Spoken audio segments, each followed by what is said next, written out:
meilleur ou mieux? Comment sortir un petit peu plus peut-être du jugement? Pour ceux qui veulent, évidemment. Euh, je dû en parler déjà pas mal de fois, ça. Mais alors, on va faire une vidéo pile là-dessus. Comme ça fera un truc un petit peu plus précis, concentré. Et en fait, je pense qu'ils sont un petit peu interchangeables dans la vie de tous les jours, ces deux mots. Hein, puisque meilleur c'est le superlatif de bon et mieux c'est le superlatif de bien. Et en fait, le truc c'est qu'en fait on se rend pas forcément toujours compte. Alors tout ça bien sûr c'est pour ceux qui s'intéressent un peu à la spiritualité et puis qui peut-être cherchent à s'éloigner un petit peu plus du jugement. Il n'y a aucun problème avec le jugement. Donc si vous voulez rester dedans, c'est cool. C'est juste voilà, si vous voulez plutôt en sortir et prendre un peu de distance avec, c'est en ça que c'est utile.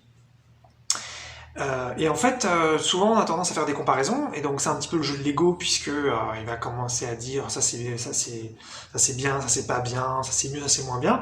Et le souci, c'est que ça crée donc déjà ça crée une illusion de séparation, ça crée une fracture illusoire, mais une fracture donc dans l'unité, dans le fait qu'on soit un, dans le fait que tout est parfait, au moins à un niveau très profond, j'entends. Et donc, on va commencer à regarder plein de trucs, à mesurer plein de choses, et on va potentiellement dire qu'une chose est mieux qu'une autre. Et ensuite, ça peut être donc aller loin. On peut dire une personne est mieux qu'une autre, un travail est mieux qu'un autre, une situation est mieux qu'une autre. Et en fait, il faut faire vachement attention parce que on peut effectivement ne pas se voiler la face et comparer certains critères. C'est peut-être voilà, si par exemple une situation rapporte plus d'argent qu'une autre, on va pas dire qu'elle rapporte autant, ou si une personne éventuellement est plus généreuse qu'une autre, on va pas dire qu'elles ont la même générosité. Mais il faut faire attention parce que dès qu'on va dire qu'une chose est mieux qu'une autre, on sous-entend qu'il y a plus de bien dans celle qui est mieux, il y a plus donc d'amour, il y a plus de divin, il y a plus de choses qui ont de la valeur, qui ont du mérite. Cette chose mérite davantage d'être aimée que celle qui est moins bien. Et là, on est dans le jugement par excellence. On commence à faire de la supériorité et de l'infériorité. Et ça peut faire très très très très mal en interne, hein, pour soi, parce qu'après, on peut garder ça pour soi, donc je vais le dire aux autres, si c'est les autres qui sont ciblés. Alors que si on est dans le meilleur, ce qui peut être aussi un petit risque comme mot, mais si on utilise plutôt le mot meilleur, c'est un peu plus rationnel, c'est un peu plus objectif.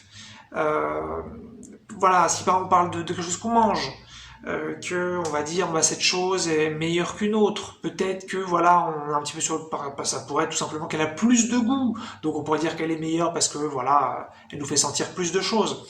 Mais dès qu'on va commencer à dire qu'une chose est mieux qu'une autre, en fait, on a posé le jugement en plus profond et on continue d'être dans un monde où il faut constamment catégoriser et courir après ce qui est le mieux. Constamment, constamment, constamment, constamment, constamment, comme si quand on trouvera le mieux, du mieux, du mieux, du mieux, du mieux, du mieux, du mieux, du mieux, on aura atteint l'amour, on aura atteint le bonheur. Bien sûr, c'est pas vrai, puisqu'il y aura, dans le monde de l'ego, il y aura toujours un mieux, toujours. Donc on pourra toujours courir après des choses. Et on pourra toujours être mécontent d'autre chose. Donc, faites gaffe, si vous voulez, donc, comme je disais au début, vous éloigner davantage du jugement, faites attention au mot mieux, en fait, il est très très très violent d'un point de vue spirituel, le mot mieux. Et pourtant, il est utilisé tout le temps. Tout le temps, tout le temps, tout le temps, tout le temps. On compare des situations, ah bah ça c'est mieux, ça c'est mieux, ça c'est mieux, ça c'est mieux. Peut-être on peut dire plutôt, je préfère. Là déjà c'est plus utile parce qu'il n'y a aucun souci à préférer une situation à une autre. C'est pas parce qu'on est un et que tout est parfait à un niveau très profond que on doit aimer tout également. Non, c'est pas du tout. On peut tout à fait dire bah ce repas ou cet aliment, moi je suis pas fan, voilà, mais j'aime bien en revanche ce type de repas et ce type d'aliment. Donc je suis pas obligé de tout aimer pareil. Mais ça veut pas dire que ce que je n'aime pas, c'est mal. Ça ne veut pas dire que ce que je n'aime pas, c'est pas bien, et qu'il faut juger. Non, c'est simplement pas ma préférence, c'est pas mon truc, ça ne me touche pas, ça ne m'émeut pas, ça ne m'attire pas. Ok, ça c'est cool, et ça c'est ultra légitime. Mais commencer à dire qu'une chose n'est pas bien ou qu'elle est moins bien qu'une autre, ça commence à coincer, ça commence à coincer. Et ça, vous allez vous en rendre compte, de toute façon, quand vous faites vous êtes un peu sur un chemin d'éveil spirituel, cette personne est mieux qu'une autre, ça grince, ça coince, ça fait mal. Et pareil, une nourriture est mieux qu'une autre, un film est mieux qu'un autre, voilà. Après, on peut être objectif, si on prend l'exemple d'un film, on pourrait dire, oui, mais peut-être dans ce film-là, la réalisation, voilà, elle est plus travaillée, peut-être, on peut dire. Peut-être qu'on peut dire, tiens, la musique dans ce film-là, elle est plus travaillée. Mais en fait, ce dont vous allez vous rendre compte par l'expérience, si vous faites un petit peu preuve d'honnêteté, et puis que vous multipliez un petit peu les rencontres, c'est que des films que vous trouviez vraiment nuls, et donc pas bien, eh bien, il y a d'autres qui les aiment, et qui les trouvent bien.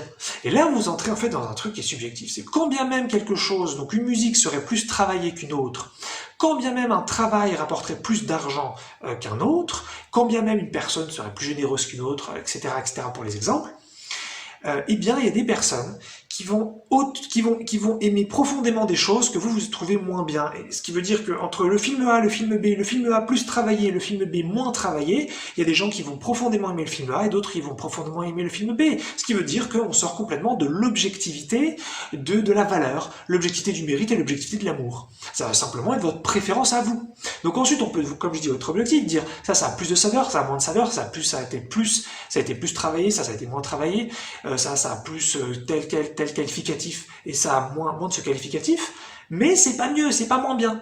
C'est simplement, en revanche, ça peut être éventuellement, là on peut dire c'est mieux pour vous, ou c'est mieux pour moi, ou c'est mieux pour lui, mieux pour elle. Éventuellement, mais même ça faut faire gaffe. Voilà. Donc, faut faire attention à ces superlatifs parce qu'on les utilise tout le temps, tout le temps, tout le temps, tout le temps, tout le temps. Même moi, c'est pas parce que je dis ça que je les utilise jamais et tout. Donc voilà, je le dis tout autant pour moi. Et même meilleur, c'est donc comme je dis, c'est un peu plus objectif, donc c'est un peu plus cool, c'est un peu plus neutre, mais très vite, ça peut tomber dans le mieux, parce que si je dis, voilà, tel truc est, si tel film est meilleur, ou par exemple, voilà, ou, alors, si je les utilise en tant que synonyme, bon, bah, évidemment, c'est pareil. Mais dans le cas de l'exemple de la nourriture, si je dis tel repas est meilleur qu'un autre, ça peut sous-entendre que c'est mieux. Donc bon, ça va dépendre après de votre propre définition, de votre propre charge énergétique que vous mettez sur le mot. Mais en tout cas, la proposition de cette vidéo qui est pas extraordinaire, mais qui est, je pense, basique dans le bon sens du terme, ça veut dire essentiel, c'est faites attention à meilleur et mieux, et surtout à mieux, parce que ça a l'air très positif comme ça de dire qu'une chose est mieux qu'une autre, mais en fait vous êtes en train de descendre une quantité de choses, et en général en plus c'est des choses en vous n'avez pas vues. Donc s'il y a des choses à l'extérieur que vous dites ça c'est mieux que ça et ça c'est moins bien que ça, en fait c'est des parties de vous que vous êtes en train de juger et en train de dire qu'il y a des parties de vous qui sont moins bien que d'autres. Et c'est cool encore une fois, si vous êtes pas à un stade où, parce que ça voudrait dire que le chemin spirituel est le même pour tout le monde et que vous êtes encore une fois moins avancé sur le chemin que d'autres et on retourne d'être très lourd. Non, il y a des gens qui vont jamais se spiritualiser de leur vie sur Terre et ils ont autant de valeur et autant de mérite, et de mérite que tout le monde. Donc le chemin spirituel, ce n'est pas une obligation et ce n'est pas un truc à faire. Mais donc il n'y a pas de souci avec avec le jugement, et il n'y a pas de souci si ça vous plaît et vous aimez dire que des choses sont mieux que d'autres, bah continuez, c'est votre kiff. Mais si en revanche voilà vous voulez vous éveiller un petit peu, vous rapprocher de l'unité, et on peut tout à fait aussi se rapprocher, je dirais, un tout petit peu, hein. C'est pas parce qu'on démarre un chemin spirituel qu'il faut qu'on aille au bout, on peut faire des tout petits pas sur un chemin, se dire bah moi ça me suffit, je suis bien là, j'ai pas besoin de plus. Hein. Donc chacun aussi a son petit truc, son petit chemin, son petit éveil. Et donc voilà, donc il y a du jugement dans mieux, il y a du jugement dans moins bien, et il y a a priori quand même un jugement caché, un jugement sous-entendu dans meilleur, et donc faut faire vachement attention, parce que c'est traître, et ça fait mal, et puis, enfin ça fait mal donc quand on s'éveille, et puis c'est utilisé partout dans les actualités, on est constamment en train de faire des comparaisons, on veut toujours le mieux du mieux du mieux, et je vous dis, il n'y a pas de mieux, il y aura toujours un mieux au-dessus, donc on sera jamais satisfait. Donc à un moment donné, c'est juste une préférence personnelle, et par jour. Voilà, petite proposition pour l'utilisation de ces mots, voire l'arrêt progressif de l'utilisation de ces mots.